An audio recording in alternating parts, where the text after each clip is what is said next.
నమస్కారం SDV news కి స్వాగతం. నేను స్వప్న. ముందుగా హెడ్లైన్స్ చూద్దాం. వైసీపీ మేనిఫెస్టోను విడుదల చేసిన సీఎం జగన్ 9 ప్రధాన హామీలతో సంక్షేమ పథకాలు కొనసాగింపు.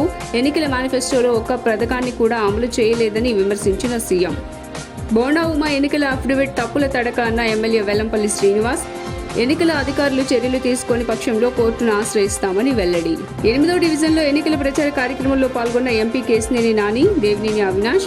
2024 ఎన్నికల ఫలితాల తర్వాత టీడీపీ కేంద్ర కార్యాలయానికి తాళాలు వేసే పరిస్థితి వస్తుందని విమర్శ. 42వ డివిజన్లో ఎన్నికల ప్రచార కార్యక్రమంలో పాల్గొన్న వైసీపీ అభ్యర్థి ఆసిఫ్. పాతబస్తీలో కోట్లాది రూపాయలతో జరిగిన అభివృద్ధి పనులు ఎన్డీఏ కూటమి నాయకులకు కనిపించడం లేదా అని ఆగ్రహం వ్యక్తం చేసిన ఆసిఫ్.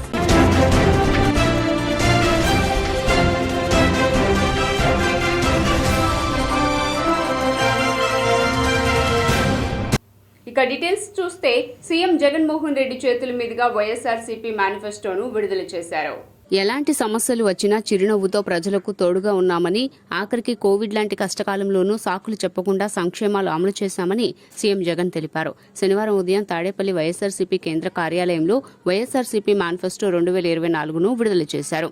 మేనిఫెస్టో అంటే పవిత్ర గ్రంథం. గతంలో ఎన్నికలప్పుడు రంగురంగుల హామీలతో ముందుకు వచ్చేవారు. కానీ మేం మేనిఫెస్టోను భగవద్గీత, బైబిల్, ఖురాన్గా భావించాం.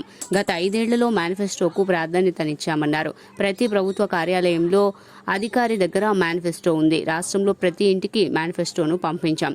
ఓ ప్రోగ్రెస్ కార్డు మాదిరిగా ఏమేం చేశామన్నది ప్రజలకు ఎప్పటికప్పుడు వివరిస్తూ వచ్చామని, ఈ 58 నెలల్లో పథకాల్ని డోర్ డెలివరీ చేశామని, ఏ నెలలో ఏ పథకాన్ని ఇస్తామో చెప్పి మరీ అమలు చేశామన్నారు. ఎవ్వరికి కూడా అటువంటి ప్రేమలు ఉండవు. ఈ మాటలు నేను చెబుతూ మన మేనిఫెస్టోలోని ముఖ్యమైన అంశాలు కొన్ని నేను ప్రస్తావిస్తా. ఈసారి కూడా మన మేనిఫెస్టో ఎప్పటిలాగానే కేవలం 2 పేజీల మేనిఫెస్టో. ఇంతకుముందు ఇది మన మేనిఫెస్టో, ఇప్పుడు ఇది మన మేనిఫెస్టో.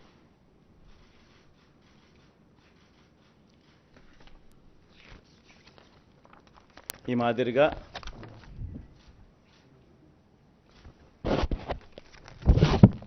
మాదిరిగా మన మేనిఫెస్టో.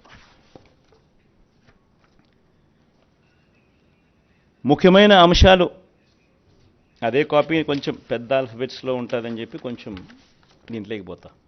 అదే కాపీనే, అది చిన్న సైజు అక్షరాలు, ఇది పెద్ద సైజు అక్షరాలు.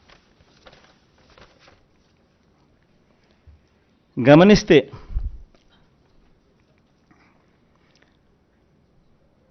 మనం పెట్టిన నవరత్నాలకు సంబంధించిన గమనిస్తే విద్య ముఖ్యమైన అంశాలు ఈ మాత్రం పైన చెప్తా. విద్య, అమ్మఒడి, ట్యాబులు, విద్యా కానుక, గోరుముద్ద, ఇంగ్లీష్ మీడియం, డిజిటల్ బోధన. వైద్యం, విస్తరించిన ఆరోగ్యశ్రీ ఇంకా విస్తరణ, ఆరోగ్య ఆసరా, విలేజ్ క్లినిక్లు, ఫ్యామిలీ డాక్టరు, 17 కొత్త మెడికల్ కాలేజీలు, జగనన్న ఆరోగ్య సురక్ష. బోండా ఉమా అఫిడవిట్ తప్పుల తడక అని వెల్లంపల్లి శ్రీనివాస్ విమర్శించారు. మాజీ మంత్రి వెల్లంపల్లి శ్రీనివాస్ 2014లో బోండా ఉమా ఎన్నికల్లో పోటీ చేసినప్పుడు అధికారులను తప్పుదారి పట్టించారని దుయ్యబట్టారు. శనివారం ఆయన మీడియాతో మాట్లాడుతూ బోండా ఉమాపై మేము 3 ఫిర్యాదులు చేశామన్నారు. సింగనగర్ పార్టీ ఆఫీసులో ఓట్లు నమోదయ్యాయి. ఎన్నికల నియమావళి ప్రకారం రెసిడెన్షియల్లోనే ఓట్లు ఉండాలి. మా ఫిర్యాదుపై సరైన చర్యలు తీసుకోలేదన్నారు. 2014లో అఫిడవిట్లో తూర్పు నియోజకవర్గంలో ఇంటి అడ్రస్ పెట్టారు.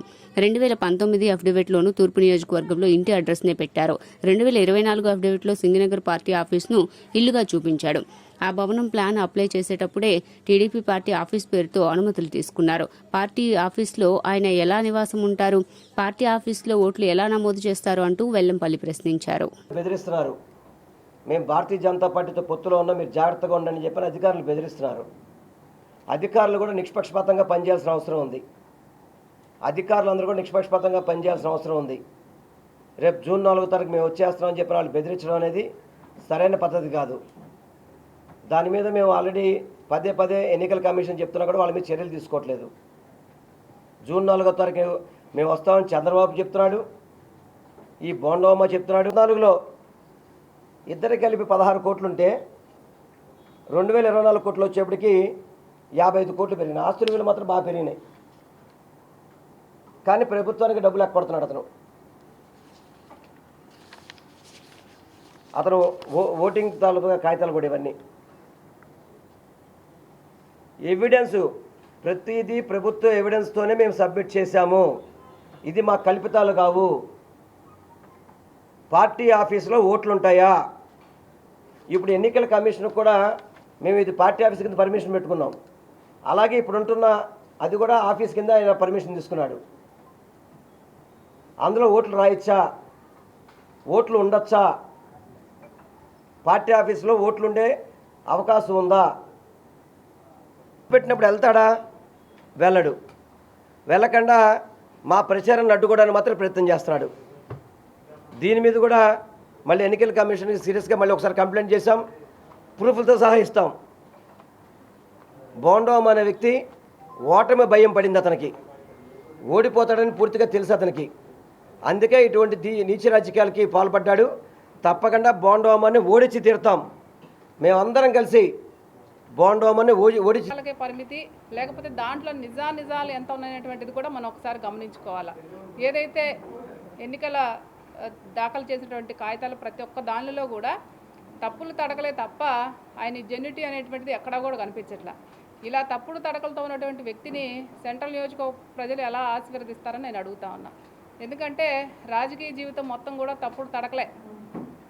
ప్రజలకు ఎక్కడ సేవ చేద్దామని లేదు, లేకపోతే ప్రజలకు మంచి చేద్దామని లేదు. ఎంతవరకు కూడా దోచుకోవడం దాచుకోవటం. రాబోయే ఎన్నికల ఫలితాల అనంతరం టీడీపీ కేంద్ర కార్యాలయానికి తాళాలు వేసే పరిస్థితి వస్తుందని వైసీపీ ఎంపీ అభ్యర్థి కేశినేని నాని అన్నారు. తూర్పు నియోజకవర్గం 8వ division Gayatri Nagar model dairy నుండి దేవినేని అవినాష్తో కలిసి కేశినేని నాని ఎన్నికల ప్రచారం నిర్వహించారు. 5 ఏళ్లలో వైసీపీ ప్రభుత్వం అమలు చేసిన సంక్షేమ అభివృద్ధి కార్యక్రమాలను వివరిస్తూ ఓట్లు అభ్యర్థించారు. అనంతరం మీడియాతో మాట్లాడుతూ ఎమ్మెల్యే కాకపోయినప్పటికీ దేవినేని అవినాష్ నియోజకవర్గంలో అనేక అభివృద్ధి కార్యక్రమాలు చేపట్టారని అభినందించారు. రాబోయే ఎన్నికల్లో ఆయన్ను ఎమ్మెల్యేగా గెలిపిస్తే ప్రజలకు రక్షణగా ఉంటాడని తెలిపారు. ఈ ఎన్నికల ఫలితాల అనంతరం టీడీపీ పార్టీ ఉండదంటూ వ్యాఖ్యానించారు. ఉన్న ఆయన మార్క్ ఎక్కడ కూడా విజయవాడ మీద కానీ గన్నవరం మీద కూడా పడినటువంటి పరిస్థితి లేదు. కాబట్టి ఇవాళ ప్రజలందరూ కూడా పార్టీలకు అతీతంగా కులాలకి మతాలకు అతీతంగా అవినాష్ని కోరుకుంటున్నారు ఇక్కడ విజయవాడ తూర్పులో. అట్లాగే రేపు 24 ఎలక్షన్ అయిన తర్వాత రిజల్ట్స్ వచ్చిన తర్వాత తెలుగుదేశం పార్టీ కూడా ఆఫీసు తాళవేయటం ఖాయం. హెడ్ ఆఫీస్కి మంగళగిరిలో ఉన్నటువంటి కేంద్ర కార్యాలయానికి తాళం వేసి ఈ పార్టీని బీజేపీలో మర్జ్ చేయడం కూడా ఖాయం. ఎందుకంటే ఈ పార్టీ ఇంకా ఎన్టీ రామారావు పెట్టిన పార్టీ 82లో పెడితే ఇప్పుడు 24లో అది మూతపడిపోతూ ఉంది. ఖచ్చితంగా నాకు తెలిసినంత వరకు తెలుగుదేశం పార్టీని బీజేపీలో కలిపేయడం కూడా ఖాయం. ఇవాళ బీజేపీ చూస్తూ ఉంటే మరి తెలుగుదేశం పార్టీకి ఓట్లు పడతాయని చెప్పని భావించే తెలుగుదేశం పార్టీ ఉందో ఈరోజు అందుకు భిన్నంగా మేము తిరిగిన ప్రాంతంలో అపార్ట్మెంట్ల నుంచి కానివ్వండి, ఇళ్లలో నుంచి కానివ్వండి బయటకు వచ్చి ఈరోజు మాకు స్వాగతం పలుకుతూ పైన అపార్ట్మెంట్ల నుంచి అయినా మాకు అభివాదం చేస్తూ చెయ్యి ఊపుతూ మమ్మల్ని దీవించి ఆశీర్వదించారంటే దానికి కారణం మేము చేసిన అభివృద్ధి కార్యక్రమాలు.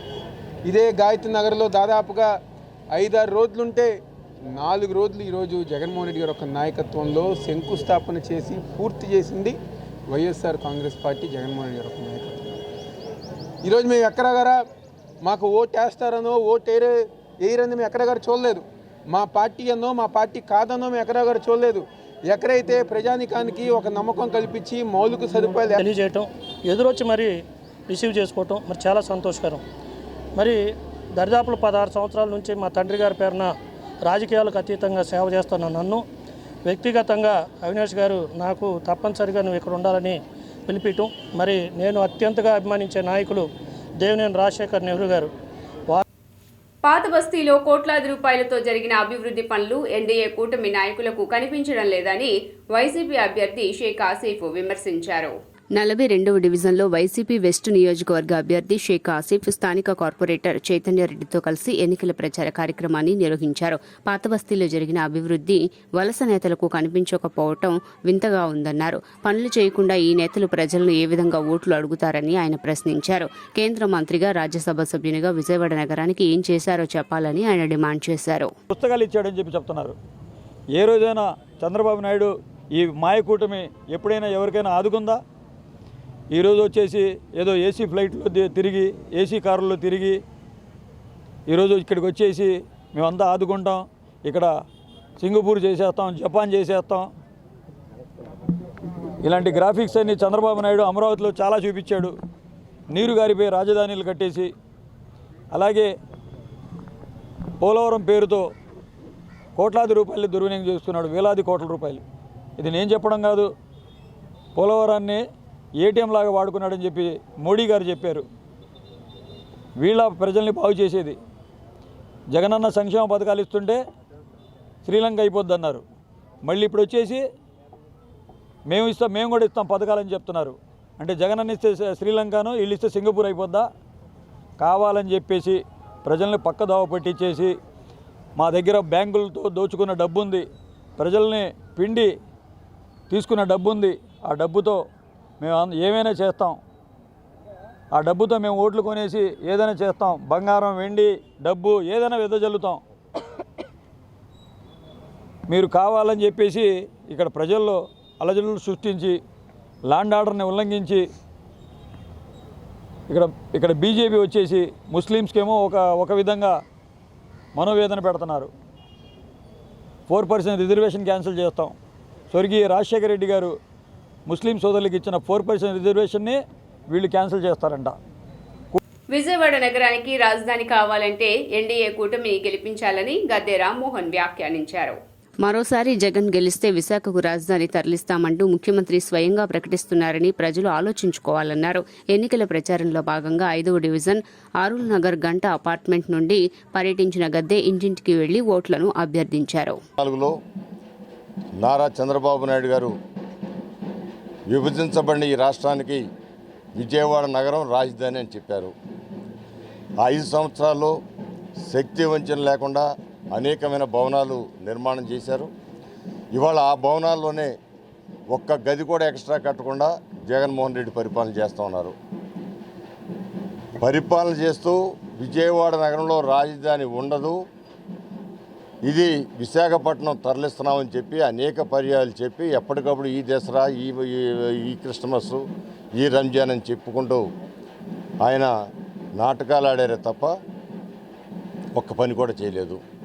అందువల్ల ఈ ప్రజల్ని ఇవాళ రాజధాని ఉంటే చదువుకునే పిల్లలకి చదువు అవకాశాలు పెరుగుతాయి, రోజువారీ పని చేసుకునే వాళ్ళకి ఉపాధి పెరుగుద్ది, అదేవిధంగా చదువుకున్న పిల్లలకు ఉద్యోగాలు వస్తాయి, వ్యాపారాలు చేసుకునే చిన్న వ్యాపారులు కానీ పెద్ద వ్యాపారాల వరకు అనేకమైన అవకాశాలు పెరుగుతాయి. దానివల్ల ఎంప్లాయ్మెంట్ కూడా పెరుగుద్ది. అందువల్ల వాళ్ళందరినీ అడిగిన ప్రశ్నకి ప్రతి ఒక్కడ 199 మంది కాదు 100 మంది కూడా మాకు రాజధాని కావాలని చెబుతా ఉన్నారు. రాజధాని కావాలంటే ఒకే ఒక వాయిదం ఓటు. ఆ ఓటు విజయవాడ తూర్పు నియోజకవర్గంలో సైకిల్ గుర్తుకి అటు ఎంపీ కేసీఆర్ చిన్ని గారి ప్రాంతంలో పర్యటించడం జరుగుతుంది. ప్రతిసారి ఎన్నికల ముందు మాత్రమే నాయకులు వస్తారు, కానీ మన గద్దె రామ్మోహన్ గారు అనునిత్యం పేద ప్రజల కోసం వారి యొక్క సమస్యల మీద నిరంతరం పరిశ్రమంగా ఒక ఆయుధంగా పనిచేసే వ్యక్తి. వారు నిత్యం కూడా కొండ ప్రాంత ప్రజల్లోకి ఉన్నటువంటి సమస్యలు ఏదైతే మంచినీళ్ళు కానీ, రోడ్లు కానీ, వీధి దీపాలు కానీ, ఇంటి పట్టాలు కానీ నిరంతరం శ్రామికులుగా వారు చేస్తున్న సేవ ప్రజలందరూ గుర్తు చేసుకుంటూ ఈ 5 సంవత్సరాల్లో ఈ అభివృద్ధి 50వ డివిజన్ ఎన్నికల ప్రచారంలో సుజనా చౌదరి పాల్గొన్నారు. ప్రజలకు కొండంత అండగా ఉంటానని, అందరికీ కష్టాలు తీరుస్తానని విజయవాడ పశ్చిమ బీజేపీ అభ్యర్థి సుజనా చౌదరి హామీ ఇచ్చారు. ప్రతి డివిజన్లో తమ కార్యాలయాలను ఏర్పాటు చేసి ప్రోగ్రెస్ రిపోర్ట్ను ఆన్లైన్లో పెడతామని, తమ పనితీరుని ఎప్పటికప్పుడు పరిశీలించి ఎవరైనా తమను ప్రశ్నించవచ్చునని సుజనా స్పష్టం చేశారు. శుక్రవారం 50వ డివిజన్ టీడీపీ అధ్యక్షులు పడాల గంగాధర్, జనసేన డివిజన్ అధ్యక్షులు రెడ్డిపల్లి గంగాధర్తో కలిసి కొత్తపేట, గొల్లపాలెం గట్టు, సాయిబాబా గుడి, టైలర్పేట, పొట్టి శ్రీరాములు ఇంజనీరింగ్ కాలేజ్ తదితర ప్రాంతాల్లో పర్యటించారు. సుజనాకు స్థానికులు తమ సమస్యలను మొరపెట్టుకున్నారు. కొండ ప్రాంతాల్లో తాము పడుతున్న ఇబ్బందులను వివరించారు. ఇళ్ల రిజిస్ట్రేషన్ల విషయంలో వైసీపీ ప్రభుత్వం తమను మోసం చేసిందని వాపోయారు. ఏ డివిజన్కి వెళ్ళినా, ఎక్కడికి వెళ్ళినా దుర్భర పరిస్థితి కనపడతా ఉంది. ఈరోజు 50వ డివిజన్కి వచ్చాం, పొద్దున్న నుంచి తిరుగుతూ ఉన్నాం. ఇప్పుడు మీరా గారు కూడా చెప్పినట్లుగా ఇక్కడ ఏమిటంటే సమస్యలకి ప్రతి డివిజన్ టు డివిజన్ సమస్యల మీద పోటీ పెడితే ప్రతి ఒక్కళ్ళు అందులోనే పోటీ పడాలి. త్రాగునీటి సమస్య పూర్తిగా ఉంది, డ్రైనేజ్ సమస్య విపరీతంగా ఉంది. కలుషితమైన నీళ్లు వస్తున్నాయి అంటే డ్రైనేజ్ వాటర్ తాగునీరు కలిసిపోయి వస్తున్నట్లుగా క్లియర్గా తెలుస్తూ ఉంది. దాని మూలాన ఆరోగ్యం పాడవుతోంది. ఇందాక ఒక మహిళ చెప్పారు, మాకేం అక్కర్లేదు, మాకు మంచినీరు తాగితే మంచి ఆరోగ్యం ఉండే విధంగా చేసుకుంటే మేము కష్టపడి మేము పని చేసుకోను, మేము వ్యాపారం చేసుకుని చిన్న చిన్న వ్యాపారాలు చేసుకొని మా కాళ్ళ మీద మేము గౌరవంగా బతుకుతాం, మాకు ప్రభుత్వాల నుంచి ₹1 ఉచితంగా అక్కర్లేదు అని డంకా బజాయని చెప్తూ ఉన్నారు ఆవిడ. కాబట్టి దాని మీద ఇమ్మీడియట్గా ఫోకస్ చేయాల్సిన అవసరం ఉంది. కొండ ప్రాంతం వాళ్ళకి చిన్న చిన్న రోడ్లు, ఆ మెట్లు కూడా సరిగ్గా లేవు, మెట్లకి రేలింగ్ లేదు, కొన్ని చోట్ల అయితేనేమో అది భారతీయ జనతా పార్టీ తీసుకొచ్చినటువంటి స్కీమే. దాని ద్వారాగా వేల ఇళ్ళు కట్టిన ఈ జగన్మోహన్ రెడ్డికి మనస్సు కరగట్ల. పేదవాడు మంచి ఇంట్లో ఉండాలనేటువంటి ఆలోచన లేదు. ఖచ్చితంగా సుజనా చౌదరి గారు శాసనసభ్యుడిగా, అట్లా కేసినేని చిన్న ఎంపీగా అవ్వగానే టిట్కో ఇల్లును ప్రారంభిస్తాం. అదనంగా నరేంద్ర మోదీ గారు ప్రధానమంత్రి అవ్వటం ఖాయం. నరేంద్ర మోదీ గారి దగ్గర అత్యంత సన్నిహితంగా ఉన్నటువంటి వ్యక్తి సుజనా చౌదరి గారు. చంద్రబాబు నాయుడు గారు కూడా చాలా ఆప్తుడు. కేంద్రం నుంచి రాష్ట్రం నుంచి ఖచ్చితంగా హౌసింగ్ తీసుకొచ్చి ఇక్కడ పేద వర్గాలకు చేసేటువంటి బాధ్యత తీసుకుంటాం. ఇవాళ యువత ఉద్యోగ అవకాశాలు కావాలని అడుగుతూ ఉన్నారు. సుజనా చౌదరి గారు స్కిల్ డెవలప్మెంట్, యువతకు నైపుణ్యమైనటువంటి వారు ఏదైతే కోరుకుంటారో అవి శిక్షణా కేంద్రాలు పెట్టి ఆ బిడ్డలకు శిక్షణ ఇచ్చి ఉద్యోగ అవకాశాలు ఇచ్చేటువంటి బాధ్యత కూడా తీసుకుంటారని సుజనా చౌదరి గారు చెప్పడం జరిగింది. కేంద్రంలో రాష్ట్రంలో కానీ చదువుకునేటువంటి బిడ్డలకు అవసరమవుతాయి ఏ రకంగా సహకారం కావాలన్నా సుజనా ట్రస్ట్. అందులో ముఖ్యంగా ప్రధానమైన సమస్య నీటి సమస్య. ఎందుకంటే ఈ డివిజన్ మొత్తానికి ఒకటే ట్యాంకర్ ఉంది, ఒకటే బోస్టర్, అది కూడా చాన్నాళ్ళ క్రితం చేపించిన బోస్టర్. కొండ ప్రాంతం వాసులకి దగ్గర 350 నుంచి 400 మెట్లు ఎండింగ్ ఉంటాయి, పైదాకి ఇళ్ళు ఉన్నాయి. వాళ్ళెవరికి నీరు సరిగ్గా అందలేని పరిస్థితి. దీన్ని సార్కి కూడా మేము వివరించడం జరిగింది. అలాగే గత ప్రభుత్వంలో నారా చంద్రబాబు నాయుడు గారు టిట్కో ఇల్లుని ప్రతి పేదవాడికి ఇల్లు ఉండాలని చెప్పేసి ఆయన శాంక్షన్ చేయడం జరిగింది. నిరుపేదలు కొంతమంది 25,000, 50,000 ఎస్సీలను మోసగించిన ప్రభుత్వం వైసీపీ అని ఎస్సీసీల రాష్ట్ర అధికార ప్రతినిధి పరుసుపోగు రాజేష్ విమర్శించారు. అంబేద్కర్ రాసిన రాజ్యాంగం వల్ల రిజర్వేషన్లను పొందుతున్నామని జగన్ మాకంటూ ప్రత్యేకం ఏమీ ఇవ్వలేదన్నారు. చంద్రబాబు ప్రభుత్వంలో ఎస్సీ కార్పొరేషన్ ద్వారా అనేక విధాలుగా ఆర్థికంగా బలపడ్డారని గుర్తు చేశారు. జగన్ మాదిగా రెల్లి మాల కార్పొరేషన్స్ ఏర్పాటు చేశారు, కానీ ఒక్క పైసా కూడా రిలీజ్ చేయలేదని దుయ్యబట్టారు. రానున్న ఎన్నికల్లో బడుగు బలహీన వర్గాల ప్రజలకు జగన్కి చరమగీతం పాడనున్నారని తెలిపారు. మనం చూస్తున్నాం ఈ సైకో ముఖ్యమంత్రిని. ఈ రాష్ట్రంలో దళితులు ఒక ఉన్నతమైన స్థానంలో ఉండాలనే ఒక ఆశయంతో 2014 నుంచి 19 వరకు తెలుగుదేశం పార్టీ అధికారంలో ఉన్నప్పుడు ప్రతి దళితుడికి మరి ఆ రోజు లైసెన్స్ ఉండి కారు తోలగలిగి కార్ డ్రైవింగ్ చేసుకోగలిగిన ఒక దళిత సామాజిక వర్గానికి సంబంధించిన కుటుంబాన్ని మరి ఇంటర్మీడియట్ చదివి మరి అనంపైకులుగా ఉండి బయట కారు తోలుకునే వ్యక్తులకు కూడా ఇన్నోవా కార్లు 20 లక్షలు పెట్టి మరి సబ్సిడీ 10 లక్షలు. మరి ఇటువంటి ప్రభుత్వం తెలుగుదేశం పార్టీ అధికారంలో ఉన్నప్పుడు ఎన్నో పథకాలని ఎన్నో రుణాలు పొందిన దళితులు ఈరోజు ఈ వైఎస్ఆర్ ప్రభుత్వంలో మరి ఈరోజు ఈ సైకో ముఖ్యమంత్రి పాలనలో ఒక్క పథకం కూడా ఒక్కటంటే ఒక్కటి 1 లక్ష రూపాయలు మేము ఈ బ్యాంకు నుంచి దళితులకు లోన్ ఇచ్చామని చెప్పి ఈ ఎస్సీ మరి మంత్రులు కానీ ఎస్సీలు అయిన ఈ ఎమ్మెల్యేలు కానీ చెప్పగలరా? 29 మందిని ఎన్నుకుంటే ఎస్సీలని ఒకే ఒక్కడు గెలిచారు తెలుగుదేశం పార్టీలో. మరి 27 మంది 2019 నుంచి అతను అధికారం చేపట్టిన నాటి నుండి కూడా ఈరోజు వరకు కూడా దళితుల్ని అనేక రకాలుగా హత్యలే కానీ మానభంగాలే కానీ ఆస్తుల్ని కబ్జా చేస్తమే కానీ అనేకమైనవి జరిగినాయి. ముఖ్యంగా మొట్టమొదట డాక్టర్ ప్రభాకర్ గారు, అయ్యా మేము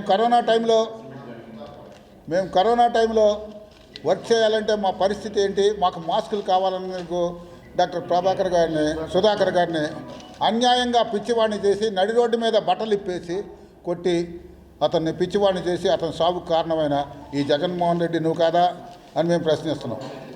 అలాగే ఎస్సీ ఎస్టీ సబ్లాన్ మాకు రాజ్యాంగం ప్రకారం ఎస్సీ ఎస్టీ జగన్మోహన్ రెడ్డి గారు ఎస్సీల ఓట్లు దండుకుని ఎస్సీల కార్యక్రమాలన్నీ తీసేశారు.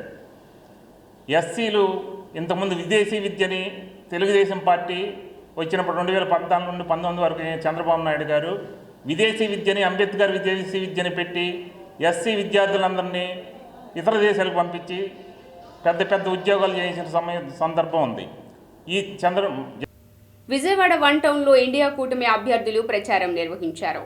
ఆంధ్రప్రదేశ్కు ప్రత్యేక హోదా రావడం ద్వారా పరిశ్రమలు వస్తాయని, తద్వారా రాష్ట్రంలో చదువుకు, యువతకు ఉద్యోగ, ఉపాధి అవకాశాలు లభించి సమాజంలో గౌరవప్రదంగా జీవించడానికి అవకాశం ఏర్పడుతుందని ఇండియా కూటమి తరపున విజయవాడ పార్లమెంట్ నియోజకవర్గానికి కాంగ్రెస్ పార్టీ నుంచి పోటీ చేస్తున్న వల్లూరు భార్గవ్ అన్నారు.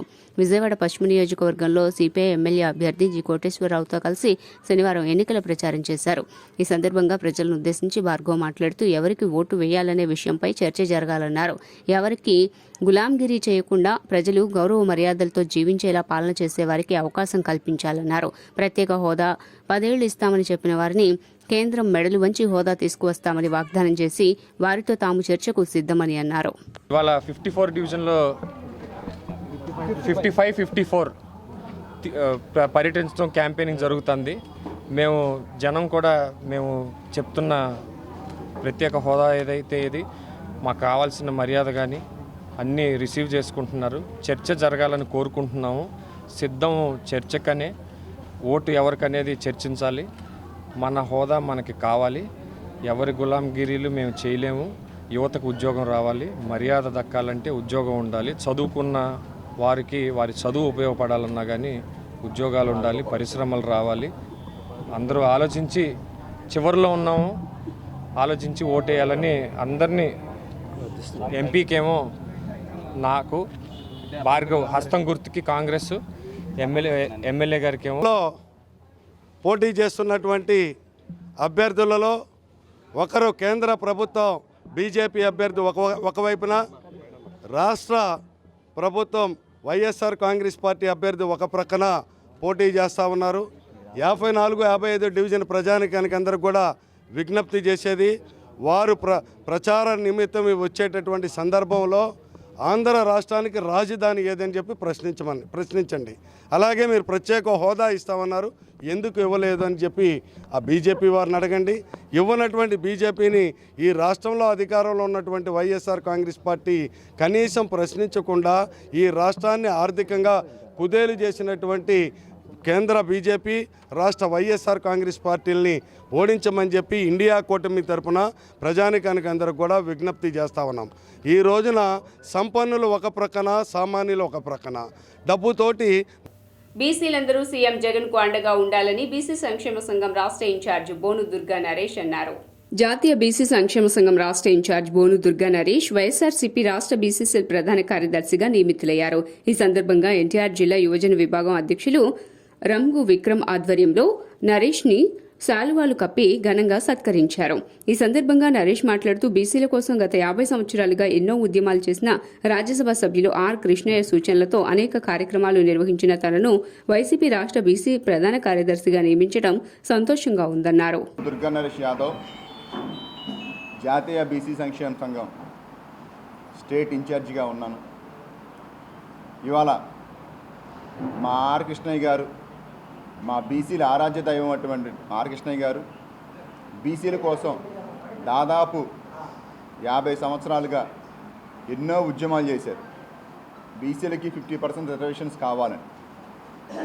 వాటిల్లో దాదాపు 15 సంవత్సరాల నుంచి ప్రతి ఉద్యమంలో ఆయన వెనకాల నడుస్తూ, నాతో పాటు నా సోదరులు విక్రమ్ గారు కానీ, కిరణ్ గారు కానీ, చింతా సీను గారు కానీ, అలాగే రమణమ్మ గారు కానీ, ఇలాగా నా యొక్క నాయకత్వాన్ని వాళ్ళు నమ్మి మేమందరం నడవడం జరిగింది.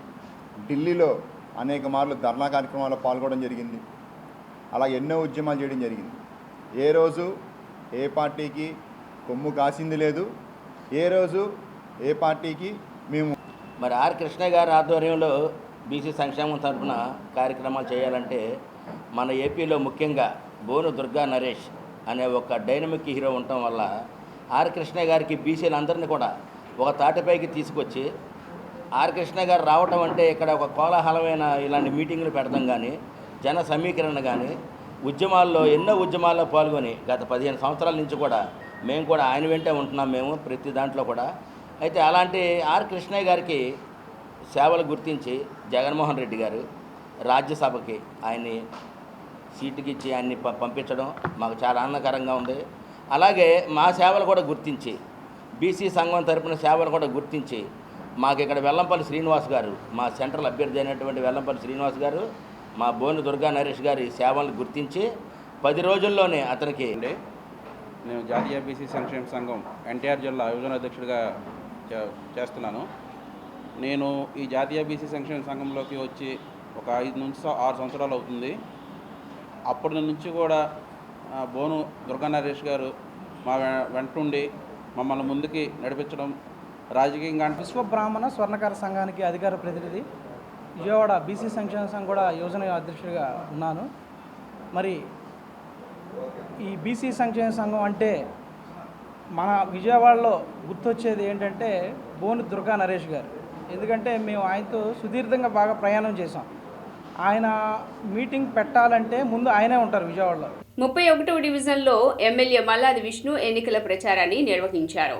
సెంట్రల్ ఎమ్మెల్యే అభ్యర్థి వెల్లంపల్లి శ్రీనివాస్ విజయాన్ని కాంక్షిస్తూ 31వ డివిజన్లో ఎమ్మెల్యే మల్లాది విష్ణు ఎన్నికల ప్రచార కార్యక్రమాన్ని నిర్వహించారు.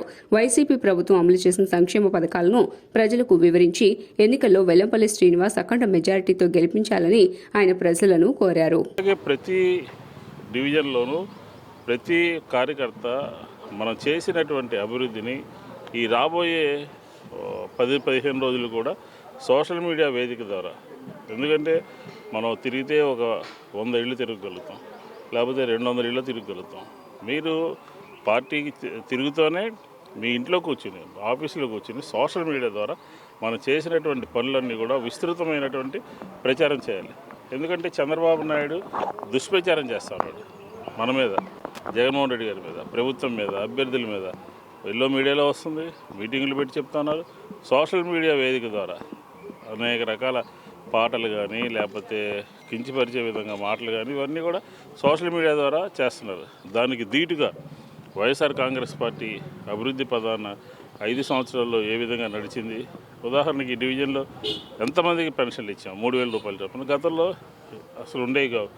అలాగే హౌసింగ్ మనం ఏం చేసాము, రోడ్లు ఎక్కడ వేసాము, అభివృద్ధి కార్యక్రమాలు, సంక్షేమ కార్యక్రమాలని సోషల్ మీడియా వేదిక ద్వారా అందరూ కూడా ప్రజలందరికీ పంపాలి అని చెప్పి ఈ సందర్భంగా కోరుతూ, కోన వెంకట్ ఏ విధంగా అయితే హాస్పిటల్కి పోయి అక్కడ ఫోటో దిగి పార్టీకి నీరాజనాలు తెలియజేస్తున్నారు. ప్రతి ఒక్కళ్ళు ఏదైతే ఇక్కడ మనం గత ఎలక్షన్ అయిపోయిన తర్వాత 2 సంవత్సరాలు కరోనా టైంలో ఇక్కడ తిరిగి చేసిన వాళ్ళందరూ కూడా వైసీపీ అభ్యర్థులే. ఎవరు తెలుగుదేశం అనేవాడు ఎవడో ఇక్కడ కనపడలేదు. అది ప్రతి ప్రజలకు అందరూ కూడా పసుపు తోటలో మొత్తం అందరికీ తెలుసు. వాళ్ళందరూ కూడా మీకు మాకు సేవ చేశారు, మేము మీకే ఓట్లు వేస్తాము. జగన్మోహన్ రెడ్డి గారిని ఆయన ఇచ్చే 3K వాక్ను రాష్ట్ర ప్రధాన ఎన్నికల అధికారి ముఖేష్ కుమార్ మీనా ప్రారంభించారు. గుంటూరు ఎన్టీఆర్ స్టేడియం నుంచి కొరిటేపాడు మీదుగా let's vote 3K run vote అనేది హక్కు మాత్రమే కాదు, బాధ్యత. దేశ భవిష్యత్తును మార్చే ఆయుధం. ఓటు హక్కును వినియోగించుకునేలా యువతను ప్రోత్సహిస్తున్నామని రాష్ట్ర ప్రధాన ఎన్నికల అధికారి ముఖేష్ కుమార్ మీనా అన్నారు.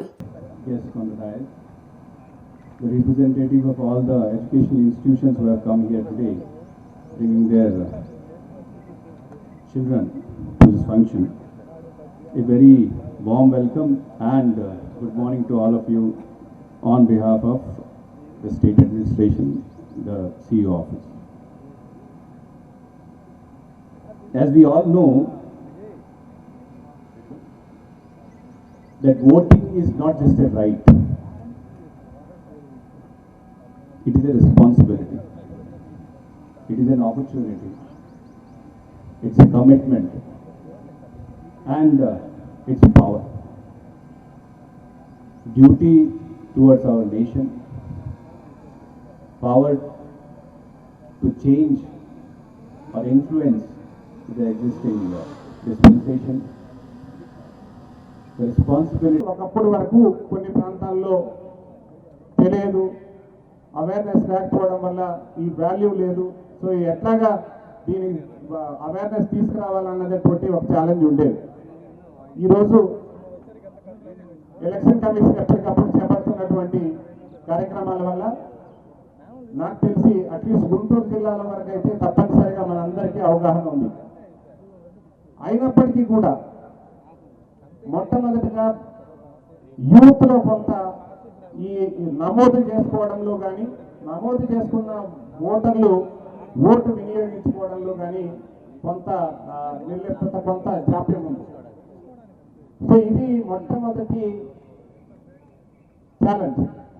సో దానికి గౌరవ సిఇఓ గారు ఎప్పటికప్పుడు ఇచ్చినటువంటి దిశానిర్దేశాలతో మన జిల్లాలో. వార్తలు ముగించే ముందు హెడ్లైన్స్ మరోసారి.